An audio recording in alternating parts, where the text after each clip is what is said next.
Welcome to another episode of Positive Profit, the podcast for dog treat entrepreneurs who want to fetch success. I'm hoping that's you. I'm your host, Kara Brothers, and today I've got a bone to pick with the rules and regulations of labeling dog treats. Are you ready to unleash the secrets to labeling compliance? I am. But before we dig in, I want to read to you a review that I just saw on Apple Podcasts. This comes to us from Dog Treats 111, and Dog Treats 111 says, very informative. As someone who's just starting my own dog treat business, this podcast is awesome. Very valuable information. Definitely give it a listen. Thank you so much for your review. I appreciate that, Dog Treat 111. And if you want to leave me a review, go ahead and head over to Apple Podcasts, search for my show. If you've liked something about this episode or I've helped you in some way, I would love to hear that feedback from you.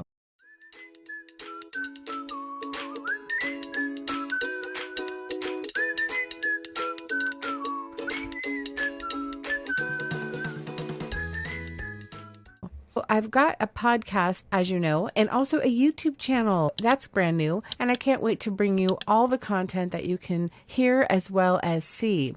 So where can you listen to my podcast? You can find it on Apple Podcasts, Google Podcasts, Samsung, iHeartRadio, TuneIn, Alexa, Amazon Music, Audible, Spotify. You guys, I'm on Spotify. It's pretty neat. It's pretty exciting.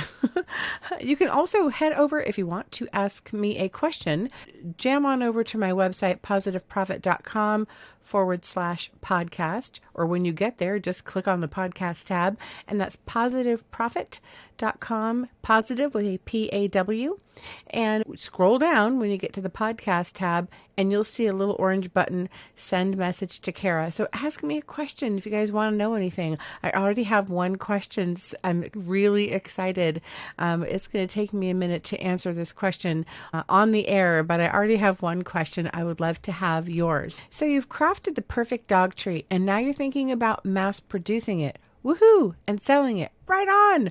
That's my jam. Woohoo! But before you go full steam ahead, there are some important rules and regulations that you should be aware of before mistakes are made. So this podcast, I hope, will give you that information so you can go forward and be in compliance and all like that. First and foremost, the Food and Drug Administration, the FDA, that is the entity that oversees the safety and quality of pet food products. I know you've heard of them, but that's what they do, and that's where that governance is held, is in the FDA. While there is no pre-market approval requirement, your treats must be safe. They must be produced under sanitary conditions, contain no harmful substances, and be truthfully labeled, just like human food. It's the same for dogs. This information applies whether you want to produce pet treats, pet gravy, or some other type of pet food. And the information also applies whether you're manufacturing the products in your own home or if you are in a commercial kitchen operation. It applies to either. And the info also is pertinent to all pet food products sold in the United States. That's where we're going to start off. Now, for the nitty-gritty details and the best source of information on state rules, turn to the Association of American Feed Control's officials. They're also AAFCO. I'm just going to call them AAFCO. I'm sure they won't mind. They have developed model regulations for the pet food and specialty pet food industry to ensure uniform labeling requirements across all states. And you can find this golden guide in AAFCO's official publication on their website. It does cost a bit of money to order that official publication, but if you want those rules right there and ready in front of you, you can look at any time when you're going to be labeling your dog treats. I highly recommend getting it just to be sure you're doing it correctly. So I've got several links for this particular episode. And if you're listening in the podcast, they'll be in the show notes, and they'll also be in the description of the video if you're watching on YouTube. That way you can have everything at your fingertips to explore after the episode. So let's go ahead and dig into the key information provided in the AAFCO publication that every aspiring pet treat tycoon should know. There are 11 model regulations, and some will apply to home manufactured treats and foods, which is, I'm sure, where most of you are making your treats. Let's talk about labels. and everything that goes into a properly constructed and compliant label. So labels are your customer's information source about your treats. The model regulation PF2, label format and labeling, that outlines what should appear on the label, including the product name, the intended species, the quantity statement, the guaranteed analysis, if one is required by your state, the ingredient list, the nutritional adequacy statement, if one is required, feeding instructions, if required, and the name and the address of the manufacturer or distributor. In this case, that's you. So let's break down some of the label elements. The product name and intended species. I just brought a package of my dog treats along to show you how I talk about the product name and the intended species. So first of all, we're going to read it and then we're going to look at the treat and see how it applies. Your treat's name should accurately represent what is inside. For example, you can probably see these are cheese twists, and you can see it right down here, cheese twists. So that represents what's inside. Avoid making mistakes with misleading names like beef juice gravy for dogs if it's mostly cornstarch, okay? Then you're not going to want to use beef juice gravy for dogs. You're probably going to want to use cornstarch and mostly water. It's not a very catchy title. I'd stay away from it. Clearly state the intended species in words on the label. For example, for dogs, right? Because they want you to stay away from pictures or vignettes that may be insufficient to clearly indicate the species of intended use. Mine says all natural dog treats. So I've got the species right there. So there we have it, the product name and intended species. That's pretty easy. Now let's get into the quantity statement. Think of this as your treat's weight class, which is probably better known as the net weight or the net contents statement. This panel is part of the label, most likely to be displayed when the product is offered for sale. The quantity statement must be in the bottom third of the principal display panel and separated from other statements. All right, so you can see on my bottom label, at the very bottom, you can see the net weight right there. Okay, pretty clearly marked out. Use clear space above, below, before, and after the quantity statement. Net contents are generally expressed in terms of weight or count for dry products and fluid measures for liquids. Weight should be in the terms of avoirdupois, which is pounds and ounces, units. So that's what I've got. You can see 4 ounces, 4.2 ounces. Metric units of weight, kilograms and grams, may be voluntarily expressed in parentheses after the avoirdupois units. So you can see I've got, what do I have? 4.2 ounces, and then I also have it in grams right after, as it says. That's voluntary if you want to do that part. I do it. It's pretty customary, actually. Now, I don't want you to be overwhelmed. I know this sounds like a lot of information so far as labeling, but it's really not, because once you make your first label and you understand what you need to do, you can just keep copying it and changing the relevant information for the new treat you're offering. This is something I would change. I would keep the same format because I know it works. It's already been approved by the State of California Department of Public Health Food and Drug Branch. Say that 3 times fast.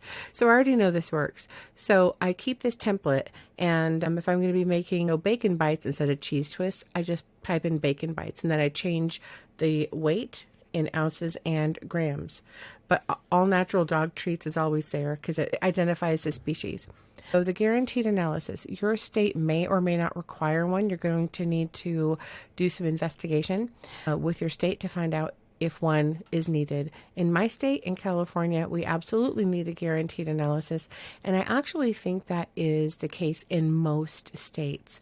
Now, the guaranteed analysis outlines minimum percentages of crude protein and fat, and maximum percentages of crude fiber and moisture and other nutrients if your treat happens to make specific claims. So make sure to check if your state requires a guaranteed analysis. It's really important. If they require one, you have to have them.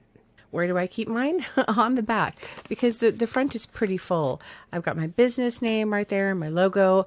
I've got the species. I've got the name of the treat. I've got the net weight right here. So there really is no other place. You would typically find a guaranteed analysis along with the ingredients and feeding instructions and things like that on the back. So fun fact about my labels, y'all, and this will have to be another episode, but this is a label that's about 3 by 2, not exact dimensions, but I use this size label for my 4-ounce bags. Also oriented this way, so it doubles as my ingredient label and my guaranteed analysis label. That way I'm not buying a billion different sizes of label. So I use this one. It's about a 4 by 1, always on the front, and then this size doubles on back. And then I have a bigger size for my 6-ounce bags of treats that I also duplicate on the back. So let's take a look at the guaranteed analysis. The guaranteed analysis I put under my ingredients, and it's kind of small, but I hope you can see it. Ooh, that might be too fuzzy. And the guaranteed analysis is something that you're not just going to know what it is. You're going to need to send a sample of the dog treat that you want tested to an approved lab who will test the treat, and they will send you the guaranteed analysis. So they'll do all the studies to find out how much crude protein is in this treat, how much moisture is in this treat, how much fat is in this treat. And then with those numbers, you include them as your guaranteed analysis that's on the back of your label. Very important to do. I will have some links to the labs I could find around the United States that perform these tests. You'll need to find which one you'd like to go with. They have a range of different prices. I personally like Clemson University. That's one that I like. I'll have those links available. There are some labs too that can offer a shelf life test, and those are really valuable in being able to discern how long your treat will last on the shelf before it goes bad. I don't have one, but I've done my own test. So you may see a date stamped on the bottom. That is the date that these treats are good for. And I know because I've done these tests myself, so far as how long they'll stay good for. Right, something else that you need to know for labeling is the statement of nutritional adequacy. If your treat claims to be the sole source of daily nutrients, it needs a statement on how it met those needs. How does it qualify to be the sole source of their daily nutrients? If your treat doesn't make those claims, you don't need to worry about it, because treats and snacks, those and supplements are exempt unless you make those claims, okay? I don't make those claims because I don't have the science to back it up, nor do I want to. This is a treat. It's not supposed to be their main feeding source of food. Another thing that you need to have on your label are the feeding directions. If it's simply a treat, as I just state, intended as a treat only and not a meal replacement. And I put that right down there. If your treat claims nutritional adequacy, like we just talked about before, provide practical feeding directions consistent with meeting daily nutritional requirements. Like if you were making pet food or something that your dog is going to eat every day, you're going to need to have those types of directions on the label to make sure the dog can meet its nutrition goal for that day. Don't forget that you're going to need your name and address I put mine on the back of the label, manufactured by. That's me. And the reason that's important is because if a customer wants to reach you, get a hold of you, maybe they have a question about your treat or your packaging, or maybe they want to contact you for a wholesale order. Maybe they have, some feedback for you. They're going to need to know how to get a hold of you, and it's required that you let them know how to get a hold of you. Name and address are minimum to make it easy to find you. Also, you can showcase your company and your company pride that way too by putting it on there. It's kind of nice. Not only do I include the name and the address, I also put my phone number so they can reach me directly, and it comes to this phone, my actual phone. So they can reach me that way. And I have my email address as well. Plus I've got some social media handles on there as well. So they'll have no trouble finding me. Now we're going to take a quick pause to talk about product and manufacturer registration and licensing. Woohoo! This is all really important information, and I wanted to bring it to you guys because it's confusing sometimes about what you need, where it should go, what's required. So even if you need to watch this back or listen to this again, please do to make sure you get all the information. If you're unclear about what the requirements are, or ask a question if you want some clarification. Product and manufacturer registration and licensing. Okay, most states require registration or licensing. Mine did. Make sure you check the AAFCO official publications for details on your state requirements. Super important, you guys, because states can vary, and they can vary a lot. Something really good to know. If you sell online or across state lines, meaning if I live in California and I want to sell to any other state, you may need to register in multiple states. Look at AAFCO's official publication, contact your state to find out what the requirements are, and just make sure you are in the know. By the way, the episode is the top dog treat labeling mistakes that you may be making and how to fix them. And the mistakes that I have inadvertently talked about are if you don't do these things, right? If you're not putting that they're for dogs, that's a mistake. How do you fix it? Add that they're for dogs. That's pretty simple, and it's a requirement. If you don't have accurate net weight on there, you need to. You can't leave it off. Okay, that's a big mistake. Your labels will need to be approved by whatever state agency approves your labels, and they are going to scrutinize them, and they are going to examine them, and it will either be a thumbs up, pass, go ahead and sell your treats, or a thumbs down, here's what you need to correct. If you are not in compliance and you're already selling your dog treats and somebody, for example, let's say turns you in, which is a thing, then you'll be getting a call or a letter from your state agency letting you know what an infraction was found and how to correct it. So it's not like right off the bat, you're just going to, get a big fine and go to jail. Okay. At least that's what the California Department of Public Health told me.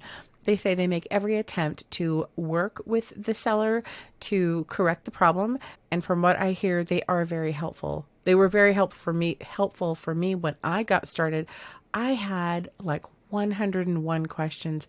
I think I even pushed it to 102. I had so many questions about getting started because the information, at least for me, for the state of California, everything I needed wasn't just in one place. It was kind of a, had to go here and I had to go there and really assemble this collection of information myself and then run it by someone that worked for the California Department of Public Health to say, hey, am I on the right track?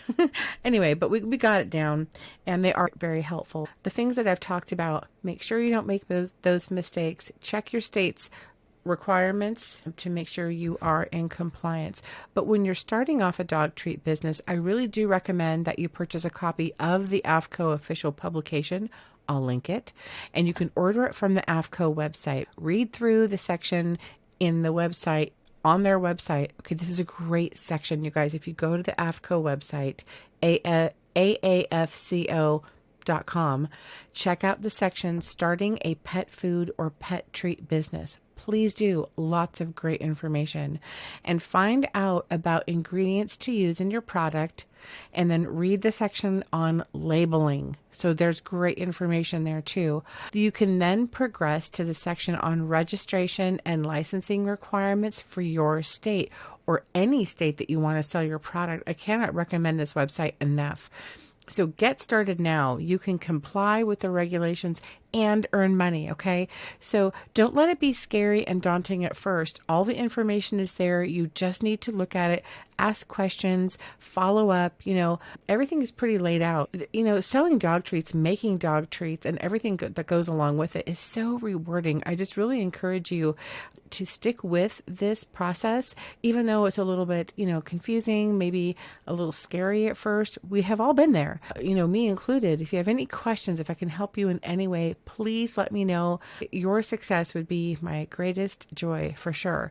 Please remember that laws and regulations do change, and you're ultimately responsible to know and comply with all laws and regulations. Now you have some homework. I bet you weren't expecting that. So your homework from this episode is to check your own labels. Check them out and just see if they comply with the AAFCO rules. If you already have a dog treat business, check out your own labels, make sure you're good. And if you're thinking about starting a dog treat business of your own, make sure you get that copy of the AAFCO's official publication to see the rules and regulations to start off right. and you can order on their website. That wraps up today's episode of Positive Profit. And remember, knowing the rules is just the first step to fetching success in the dog treat business. And join me next time as we dig deeper into the world of canine entrepreneurship in the kitchen. And until then, remember to treat yourself well. Now, hold on. Wait. Friend, if you've enjoyed this episode or if I have helped you in some way, I invite you to leave me a review for the show on Apple Podcast if you're hearing this. And then for my YouTube bakers, please like this video. And if you like what you see and what you hear, I invite you to subscribe and follow the show to enjoy more weekly episodes. They come out every Tuesday and Thursday. Have a great week, guys. Love you.